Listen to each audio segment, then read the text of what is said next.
انا قلت وبقول وهكرر، هذا الجيش يؤمر فقط، يؤمر فقط تحت اي ظرف، حتى لو جاء امر، وهذا يعني صعب او يكاد يكون مستحيل لتيار مصري، اطلع اضرب اهلك، اضرب مصريين، ينفذ؟ بالتأكيد لا طبعا مش هينفذ طبعا بالتأكيد. ودي اللي هو كل إحساس اللي هو الشعب المصري وليس القوات المسلحة ولا القوات الجوية بشكل خاص، إنه لا يمكن هيجي في وقت إنه يضرب شعبه أبدا طبعا.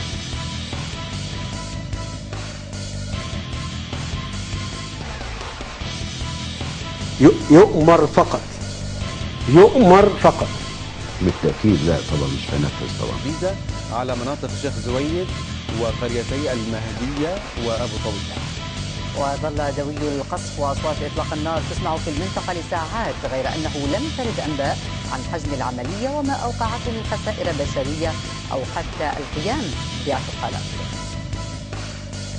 يؤمر فقط، يؤمر فقط.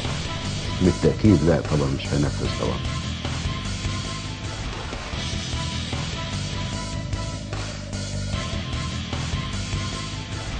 يؤمر فقط، يؤمر فقط.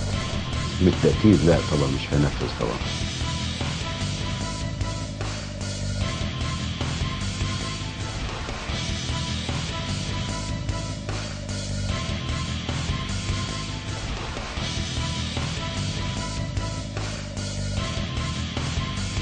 يؤمر فقط، يؤمر فقط. بالتأكيد لا طبعا مش هينفذ طبعا.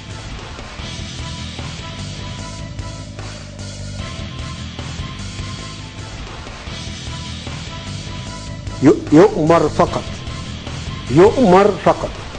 بالتأكيد لا طبعا مش هينفذ طبعا.